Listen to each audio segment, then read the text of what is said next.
It's time to vote for your favorite mods of 2023. Go down to the description below and fill out the Google form to determine what is the best mods of the year. Feel free to spread propaganda about certain mods, I'm not going to stop you.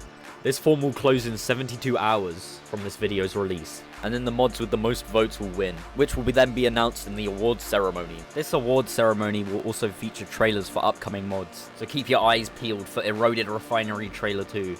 The rest of the video will be me describing the nominees for each category. I'm not going to hold back on spoilers when describing these mods, so make sure to play them yourself. The first category is Best Custom Slug Cat. First we have the Poacher from Solace, which I nominated due to its simple yet interesting crafting system, as well as its really cool design and close to vanilla gameplay. Next is the Gravel Eater. This slug cat has a mostly complete campaign, with an interesting ending sequence featuring a flooded depths, as well as Solventicon, a rotten version of Rubicon. The slug cat itself has complicated abilities like Gourmand, with interesting movement while it's in the starvation state.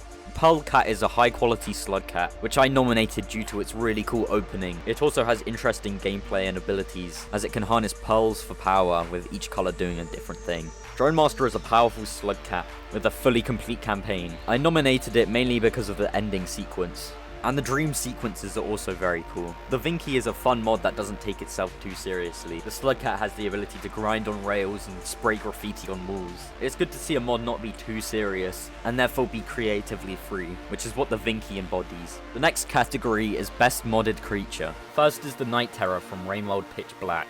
It is an all-black red centipede that mercilessly hunts down the beacon, acting like one of those Roma enemies in survival horror games. This adds a lot of tension to the campaign, which isn't really seen in other mods. The Sporantula, which is mainly intended for Farshore, is a spore puff based spider enemy that actually hunts other spiders. It has a very interesting place in the ecosystem, and I think it's a really unique idea. The Cyan Wing from the Incandescent mod, which has a bunch of really cool variants. The Cyan Wing is a large radiant centipede that flies. I like it for its design, but its gimmick is that the shells it has on its body will release a static discharge when they fall off, making this thing a bit of a menace during combat. The Hoverfly is a creature found primarily in the mast. It's more of a cosmetic creature as it literally does nothing, but I think that's part of its charm. It adds a lot of atmosphere to the mast as it bumbles around. The Toxic Spider from the Vanguard mod adds a scary variant of the Spitter Spider. These will shoot needles that will slow the slug cat and reduce its vision.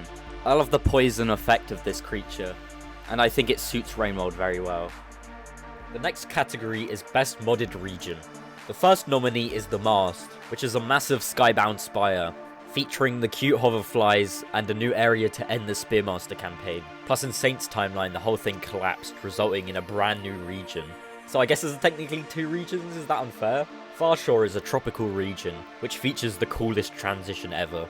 It is home to 2 sub-regions, the Woven Nest, a creepy cave filled with sporantulas, and the Caldera, a volcanic hellscape, which hides a new way to the Void Sea.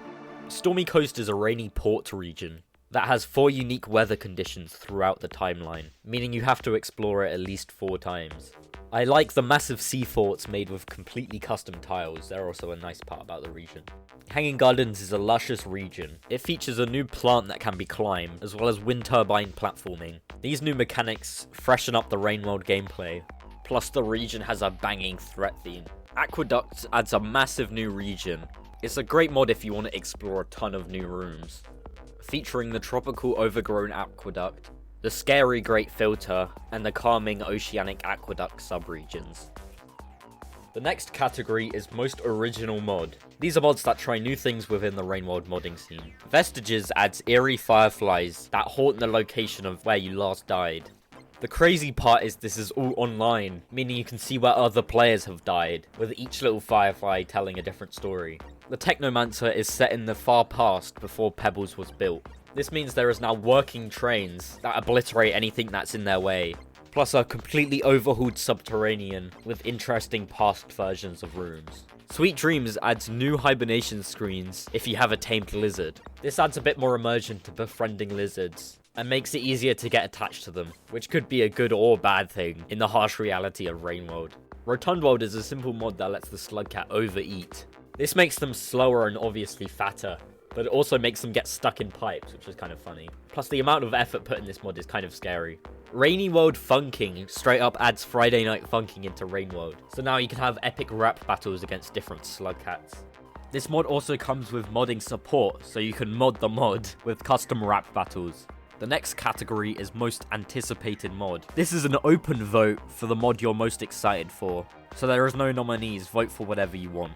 The mod has to be not public yet, and refer to my weather report video if you're not sure of upcoming mods. The final category is best mod of 2023.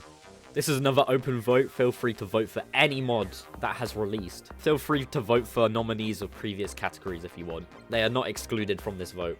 And that's all the categories done. Feel free to share the voting document around to get your family and friends to vote if they want, I don't know. I did have to make a Google account mandatory for the form, just to prevent voter fraud. The data gathered is obviously anonymous, so I'm not going to take your data, okay? But yeah, next video will be the award ceremony. See you there, goodbye.